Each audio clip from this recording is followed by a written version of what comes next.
frères le Christ, paix, joie, grâce, amour à chacune de vous, de la part de Dieu notre Père et au nom de notre Seigneur Jésus-Christ, en ce vendredi où nous célébrons la solennité du Sacré-Cœur de Jésus. La solennité du Sacré-Cœur de Jésus.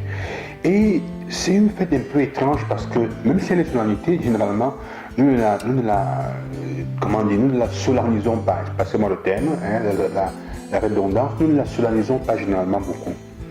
Mais les textes que nous écoutons, qui sont soumis à notre méditation pour célébrer cette fête en ce jour, sont assez intéressants. Je voudrais relever seulement la première lecture, tirée du livre de Deutéronome, cette expression, ce que Moïse dit au peuple d'Israël. Il dit, si Dieu vous a choisi, si tu es un peuple consacré, tu es un peuple consacré au Seigneur ton Dieu, c'est toi qui l'as choisi pour être son peuple, son domaine particulier parmi tous les peuples de la terre.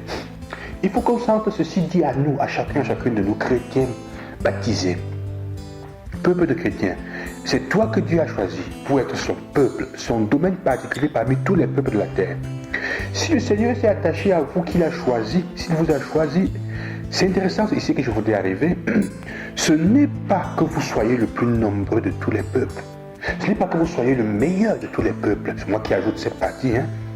Car vous êtes le plus petit de tous. C'est par amour pour vous et pour tenir le serment fait à vos pères. C'est par amour. Et pour respecter sa promesse. On dit tenir le serment fait à vos pères. Mais pour respecter sa promesse, en fait, c'est par fidélité à lui-même, qui est amour, respect de sa parole, que Dieu vous a choisi pour être son peuple. Dès que vous étiez le plus petit. Donc c'est un acte d'amour qui est présenté pour montrer comment le cœur de Dieu est. Le cœur de Dieu est le cœur c'est un cœur aimant. C'est sa nature même. C'est sa nature même. Et ce qui va te permettre de comprendre comme Deutéronome que Dieu est Dieu.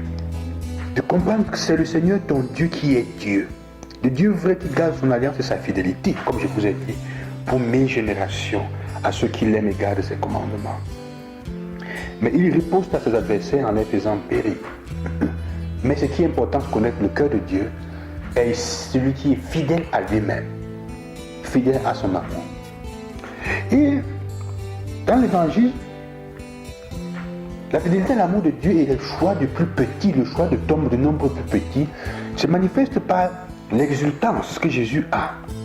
Quand il dit Père, merci, toi, Père Seigneur du ciel et de la terre, je proclame ta louange, ce que tu as caché aux sages et aux savants, tu l'as révélé aux tout petits. C'est François d'Assise que nous avons célébré au début de ce mois. Nous fera comprendre combien la dimension de la petitesse, du petit dans l'évangile, qui touche aussi la dimension de ceux qui sont les plus vulnérables, les anawim. La dimension des petits, des anawim, les vulnérables, n'est pas une question de faiblesse physique, c'est une question de capacité d'écoute. Le petit que nous venons avec Saint François d'Assise est celui qui sait écouter. C'est celui qui sait écouter. Et celui qui sait se mettre à l'écoute du Seigneur. Et l'écoute dans la Bible nous dit aussi la capacité d'activer, d'action, d'obéir. Ou à dire. C'est une écoute qui va au-delà de sa propre volonté. C'est ça la question importante. Donc l'amour du Seigneur se manifeste à ceux, et se manifeste, son cœur s'ouvre et se manifeste dans la vie de ceux qui savent être comme les petits. De ceux qui savent se rendre disponibles à écouter. Le petit généralement t'écoute quand tu parles. Il est celui qui a tout à apprendre.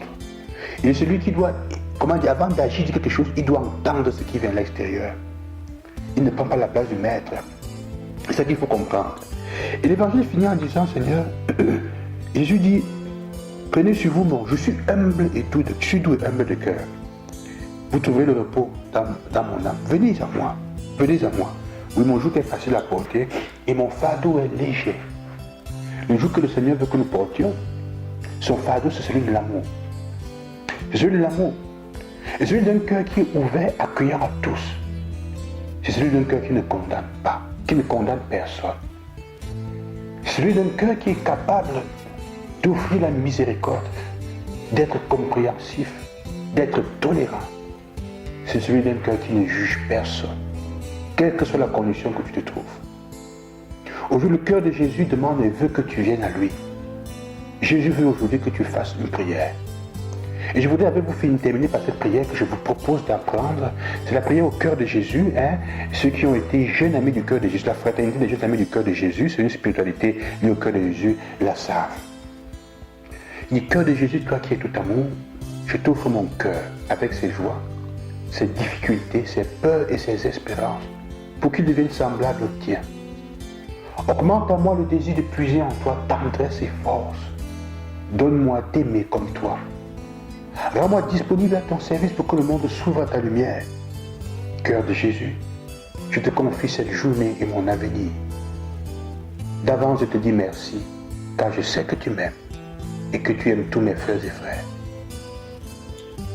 Je vous souhaite une bonne journée, sœurs et frères, bonne méditation, bonne fête du cœur de Jésus, et que vos cœurs soient semblables au cœur de Jésus. Seigneur Jésus, rends nos cœurs semblables au tien. Dis au moins cette prière toute la journée. Seigneur Jésus, rends mon cœur semblable au tien. À demain.